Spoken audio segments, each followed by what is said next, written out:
امریکہ اس خطے کے اندر کتنا اسلحہ اور جنگی بیڑے لا رہا تھا. او آئی سی نے نوٹس لیا, کسی مسلمان ملک نے نوٹس لیا کہ کیوں یہاں بلا رہے ہیں ہمارے خطے کو, کیوں بیٹل فیلڈ بنا رہے ہیں آپ. وہ جو چاہے کرے, ہماری حکومت یہ ہے کہ امریکہ کا نام لے کے کنڈیم نہیں کر سکتی.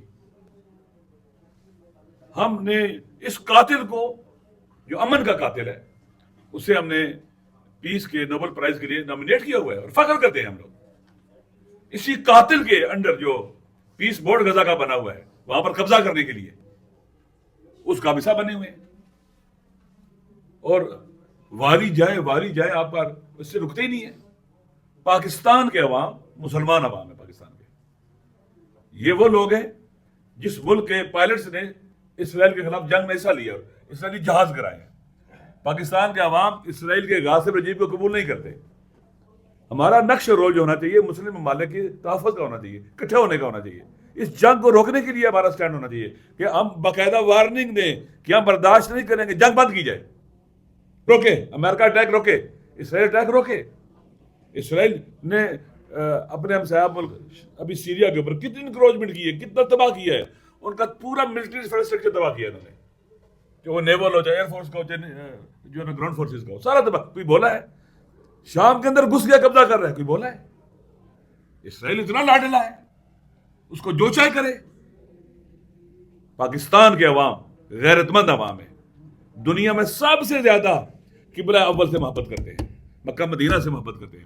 اسرائیلیوں نے, نیتنیاہو نے صاف کہہ دیا ہوا ہے کہ ہم اس ریجن کا چہرہ بدل کے رکھ دیں گے. وہ مکہ اور مدینہ تک جانے کی بات کرتے ہیں, وہ نیل سے لے کر پتہ نہیں کہاں تک جانے کی باتیں کرتے ہیں. وہ صاف کہہ رہے ہیں ہم نے قبضہ کرنا ہے, ہم نے کوفتے کرانی ہے, اس ریجن کو ری سائز کر کے ری شیپ کرنا ہے. اگر آپ پاکستان ایران پر حملہ کرتا ہے مثال کے طور پر, خدا نہ خواستہ, تو کس کی مدد کرے گا؟ امریکہ اور اسرائیل کی مدد کرے گا. یعنی ایران کو ڈھانے کی, یعنی پاکستان کو ڈھانے کی, یعنی اس پورے ریجن کو تقسیم کرنے کی, توڑنے پھوڑنے کی حمایت کرے گا. اس لیے پاکستان کو کبھی بھی کسی ایسی چیز کا ایسا نہیں بننا چاہیے. نہ ان حکمرانوں کو اجازت ہے, یہ عوام کے نمائندے نہیں ہیں, یہ ہمارے الیکٹڈ نمائندے نہیں ہیں. انہوں نے کوئی بھی پیس کے اندر گئے, پیس بورڈ کے اندر گئے, عوام سے نہیں پوچھا, پارلیمنٹ سے نہیں پوچھا, کسی سے نہیں پوچھا. انہوں نے جو بھی ڈیفنس معاہدے کیے انہوں نے کسی سے نہیں پوچھا. یہ ہمارے نمائندے نہیں ہیں. ہمارے لیے مکہ اور مدینہ اور سرزمین حجاز ہماری جانوں سے بھی زیادہ عزیز ہے, اور کوئی اس پر قبضہ نہیں کرے گا, کوئی اس کو نہیں توڑے پھوڑے گا. مسلمان کوئی نہیں جائے گا وہاں کی طرف. پاکستان اگر اس جنگ کا حصہ بنتا ہے اور یہ ہم نے پیکٹ کیا اور ہم ایران پر حملہ کرتے ہیں, پھر آپ پاکستان کو, اس کا مطلب تباہ برباد کرنا چاہیے, خود پاکستان کو توڑنا چاہ رہے ہیں. پھر یہ ایک طرف افغانستان سے بھی لڑو گے, ادھر بھی لڑو گے, ہر طرف لڑو گے. ہوش کے ناخن لینے چاہیے. قرآن یہ کہتا ہے کہ آپ مسلمان بھائیوں میں جہاں لڑائی, مسلمانوں میں لڑائی آپس میں ہو تو سلو کی کوشش کرو, بیٹھو ادھر, نہ کہ جنگ ایسا بنو. اس لیے حساس دور ہے, پاکستان کے عوام کو سمجھنا چاہیے جو بھی اس خطے کے اندر مشکل آئے گی, مسائل آئے گے, سب سے زیادہ بوجھ عوام پر پڑے گا. ہر بحران کا بوجھ عوام اٹھاتے ہیں. امن و امان کا بحران ہو, بوجھ عوام اٹھاتے ہیں. سیاسی بحران ہو, بوجھ عوام اٹھاتے ہیں. معاشی بحران ہو, بوجھ عوام اٹھاتے ہیں. ابھی انہیں چاہیے تھا کہ جو پیٹرول پر لیویز رکھی ہے 100 روپے سے بھی زیادہ, اس میں کٹ لگاتے, عوام کو کچھ ریلیف دیتے, اچانک جمپ نہ لگاتے جیسے ریاست کہہ رہے تھے. اس وقت پاکستان کو چاہیے, ایک ایٹمی طاقت ہے, 25-26 کروڑ عوام ہے, نیشنل یونٹی کی طرف جائے. یہ جنگ جلدی بند ہونے والی نہیں ہے. نیشنل یونٹی کی طرف جائے, لوگوں کو یونائٹ کرے, نہ کہ جناب بلک میں سزائیں دے, لوگوں کو جیلوں میں ڈالے. ان سے کہوں گا اتنی سزا دو جنہیں تمہاری اپنی زندگیاں ہیں, کم از کم اپنی زندگی کے برابر سزا دے دو جن تمہاری حکومت رہنی ہے. اتنی لمبی سزائیں نہ دو جو تم سے بہت زیادہ بڑی ہیں. تم 6 مہینے ہو, 4 مہینے ہو, 3 مہینے, خطے کے جو حالات ہیں ایسے بند رہے ہیں, تم نہیں رہ سکو گے. لہذا اتنی سزائیں دو, عدلیہ سے بھی کہتے ہیں اتنی سزائیں دو جتنی تمہاری اپنی عمریں ہیں. جعلی سزائیں ہیں, یہ ظلم ہے, عدل کا قتل ہے, ایسا نہیں ہونا چاہیے تھا. ایک سمیر کنتار تھے, دروز تھے لبنان کے, اسرائیل کے ساتھ جنگ میں, اس وقت لڑائی میں وہ گرفتار ہو گئے, قیدی ہو گئے اسرائیل کے اندر سے. ان کو لے کے تو کچھ 600 سال اور 6 مہینے یا چند سو سال 6 مہینے سزائے دی.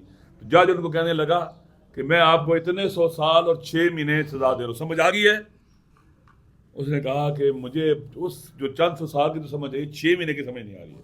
یہ 6 مہینے کیوں دے رہے ہو تم ساتھ؟ بار بار وہ کہتا ہے، پھر اسے کہتا ہے کہ اتنی سزا دو جتنا عرصہ اسرائیل باقی رہے گا، اتنی سزا دو جب تک تمہارا یہ جہری نظام باقی رہے گا.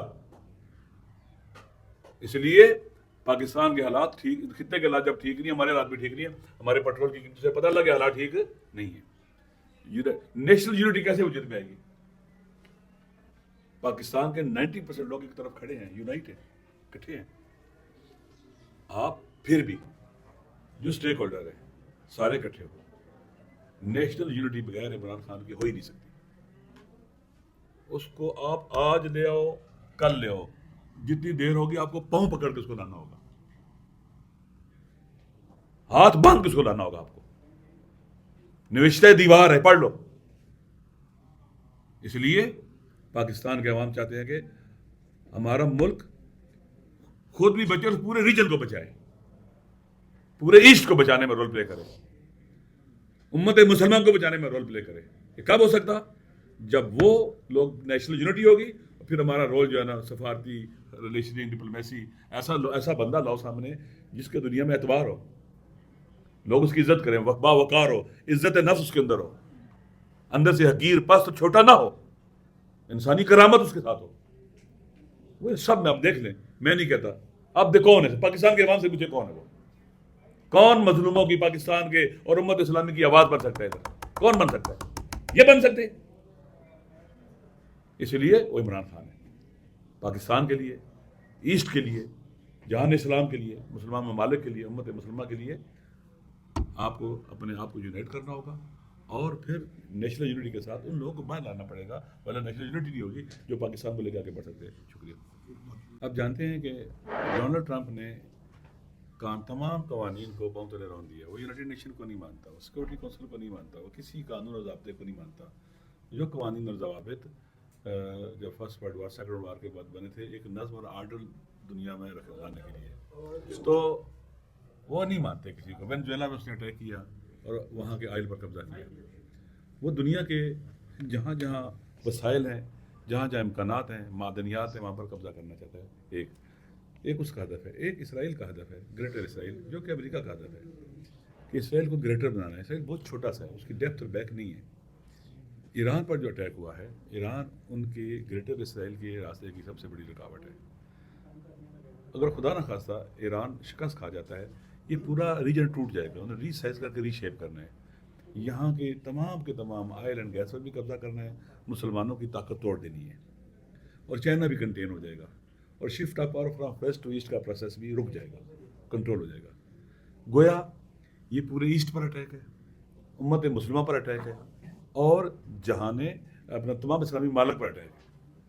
لہٰذا اس وقت ایران ایسٹ کے ڈیفنس کی فرنٹ لائن ہے، مسلم ممالک کو ٹوٹنے سے بچانے کی ڈیفنس فرنٹ لائن ہے، فرنٹ ڈیفنس لائن ہے، اور مسلم امہ کے ٹوٹ پھوٹ سے بچانے کی بھی ڈیفنس کی فرنٹ لائن ہے. اب آپ کو پتہ چل گیا ہوگا یہ جو ہمارے عرب ممالک کے اندر جو اڈے بنائے تھے امریکہ نے، کس لیے بنائے تھے؟ ان کے دفاع کے لیے نہیں، اسرائیل کے دفاع کے لیے، اپنے مقاصد کے لیے، اس خطے کو توڑنے اور پھوڑنے کے لیے، قبضہ کرنے کے لیے. ابھی وہاں پر مذاکرات ہو رہے ہیں. پہلی بار بھی جب اٹیک ہوا مذاکرات ہو رہے تھے اور اسی دوران اٹیک کر دیا. ابھی بھی آپ اگر دیکھیں عمان کے وزیر خارجہ کا بیان، جب دوسرا تیسرا دور ختم ہوا مذاکرات کا، تو اس نے بہت اچھی رپورٹ کیا کہ ماشاءاللہ بڑی پیش رفت ہو رہی ہے. وہ گیا امریکہ، وہاں کے وائس پریزیڈنٹ سے ملا، اس کو بھی رپورٹ دی کہ ماشاءاللہ بہترین سلسلہ چل رہا ہے. لیکن اچانک اٹیک شروع ہو جاتا ہے، اور بدترین اٹیک شہروں پر، جگہوں پر، ہر طرف اٹیک کرنا شروع کر دیتے ہیں. اسکول کے بچے، 100 بچیاں چھوٹی پرائمری اسکول پر مارتے ہیں، اسکول کے ٹیچر بھی ساتھ ماری جاتی ہیں. 180 کے قریب بچیاں ماری جاتی ہیں. اتنی درندگی ہے. غزہ پر تباہی بربادی انہوں نے کی، امریکہ نے ساتھ دیا. ہونا یہ چاہیے کہ ہمیں پہلے اس خطرے کو درست سمجھنا چاہیے. پاکستان یہ کہتا ہے کہ میں نے سعودی عرب کے ساتھ معاہدہ کیا ہوا ہے کہ ایک پر حملہ دوسرے پر حملہ کاؤنٹ ہوگا. ٹھیک ہے، معاہدے پر پورا اترنا چاہیے. ایک سوال ہے، یہ جو جنگ شروع ہے یہ کیسی جنگ ہے؟ پاکستان کا رول کیا ہونا چاہیے؟ کیا ایران نے کسی بھی عرب ملک کے شہر پر حملہ کیا ہے؟ میری اپنی بانجی قطر میں رہتی ہے، وہ وہاں رہ رہے ہیں، آباد ہیں، کہتے ہیں کہ ہمارے مسکونی علاقوں، بہرحال یہ بات کی بات ہے.